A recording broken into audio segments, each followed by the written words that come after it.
So the legal world, it's a sector historically defined by, tradition, paper files, Yeah. and long, expensive hours. But right now, it's undergoing this just fundamental transformation. We're talking about the massive, swift, and frankly unavoidable integration of generative AI tools into the core tasks that used to define a legal career. Right.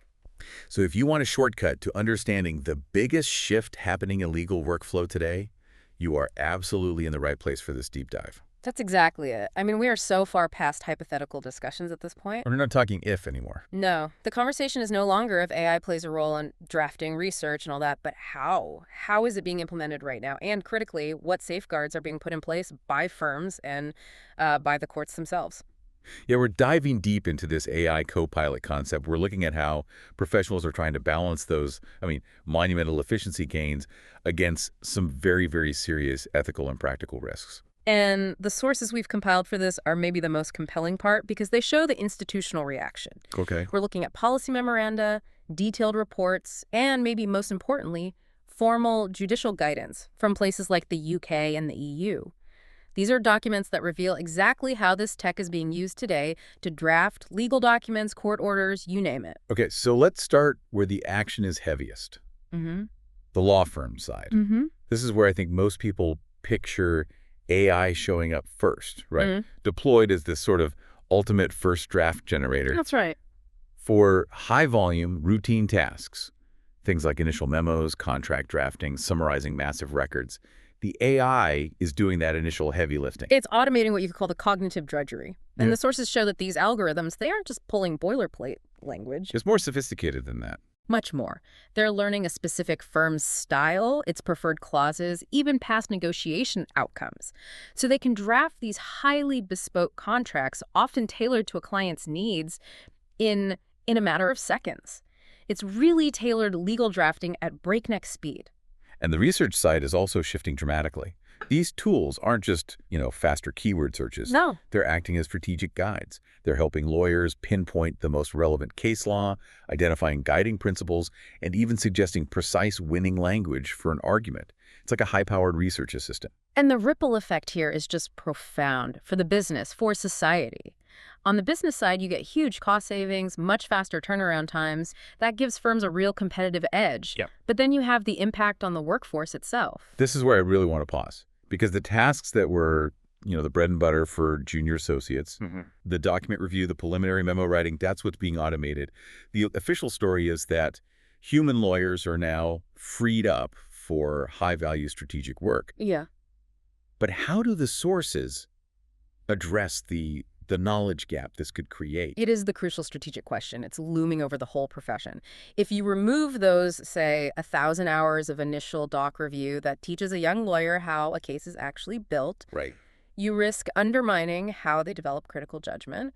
The sources do acknowledge that firms have to consciously devise new training strategies now, like simulated scenarios, more intense mentorship, to replace that organic learning that, used to come from the grunt work. Which brings us to the societal implications, and this part I find really exciting for non-lawyers. If you reduce the cost and time, law firms can explore entirely new service models.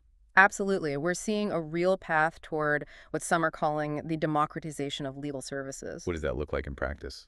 Well, imagine routine tasks like drafting an NDA or a simple will or a small business incorporation documents. These used to take several billable hours. Now, with AI-led drafting and just a bit of lawyer oversight, firms can offer them as fixed-price bundles. Wow. The reports are showing labor hour reductions of 50 to 70% for these kinds of documents. So that makes legal help accessible for people and small businesses who were just priced out before. Exactly. It's a huge improvement for access to justice. Okay, so that brings us from the law firm right into the courtroom. If lawyers have an AI co-pilot, well, judges and their staff are definitely looking at it too. It raises the question, what is the judge's new co-pilot actually doing? At the court level, AI is being integrated, I'd say, cautiously, primarily as a drafting aid for judicial support staff. Okay, so not for the judge directly, but for their team. Mostly. This means generating draft orders, preparing internal memos that, synthesize case facts for the judge, or quickly summarizing complicated laws. So it sounds like they're using it to process information faster, not to replace the actual decision-making. Precisely. Full automation of judicial decision-making is. It's highly controversial and a long way off. But AI-assisted workflow is already impacting productivity. And so courts, recognizing this, are issuing formal guidance to manage it. Could you give us a concrete example of that kind of formal guidance? Certainly. The judicial guidance from England and Wales, for instance, it permits AI for administrative tasks, composing emails, writing presentations, that sort of thing. But it strongly, and I mean strongly, cautions against using it for unverified legal analysis or for doing new legal research. The emphasis is always on human verification. That verification step is the human safety net. So what are the main goals the courts are trying to achieve with this? The goals are pretty straightforward. First, speed and productivity. Judges are just drowning in documents. AI helps process more cases, freeing up the judge's time for, the crucial deliberation. And second, it's about quality and consistency. AI can help reduce typos or drafting errors in long orders, which ideally leads to more consistent outputs across similar cases. And we're seeing this become more formalized internationally, right? Right. The sources point to policy memos in U.S. immigration courts and even training materials like the EU's Julia. What is Julia? Julia stands for Judicial Use of Legal Information in AI. It's basically a professional handbook and a training framework. Okay. It's designed to support judicial work by increasing efficiency and, crucially, helping organize those enormous, complex databases of case law that judges rely on.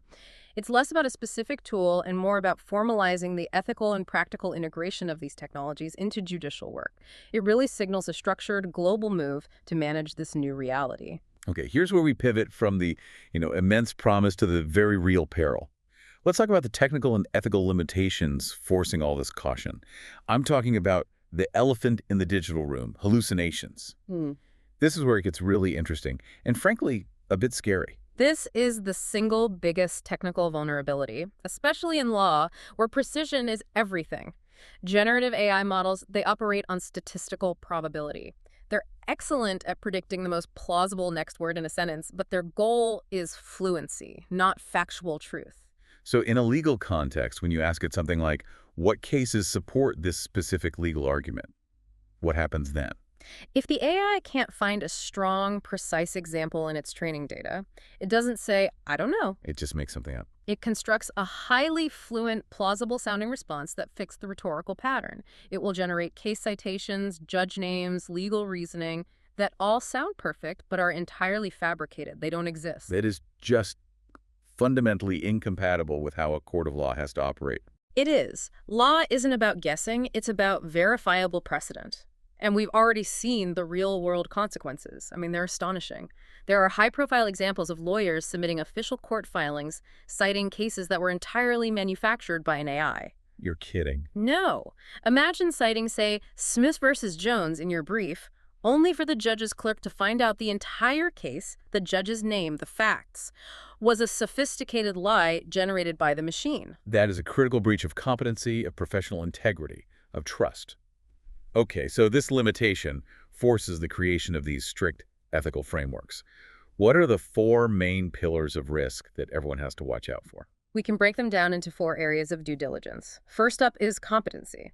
A lawyer cannot delegate their professional responsibility to a machine they don't understand. They have to get the capabilities and, crucially, the limitations like hallucinations of the systems they use. So just knowing that the system I lie to you is part of being competent to use it. Got it. What's number 2? Second is confidentiality. This is a huge practical risk.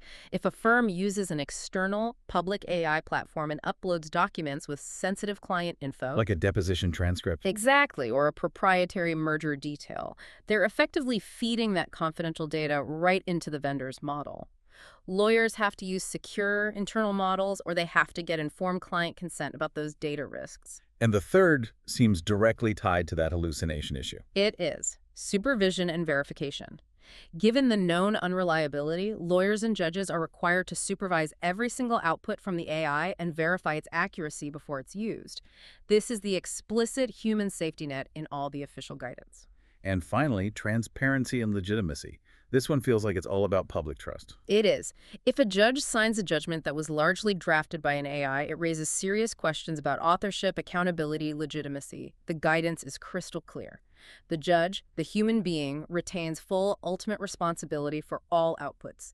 The AI is an assistant, period. Its role can't compromise the perceived fairness of the final decision. So we've covered the promise of speed and the peril of fabrication. This leads us to strategy. What does all this mean for the future of legal practice? What are the strategic steps needed to make this transition work? It really requires a structured, dual strategy, caution and policy, starting with the firms. The consensus from the sources is that firms must prioritize cautious adoption.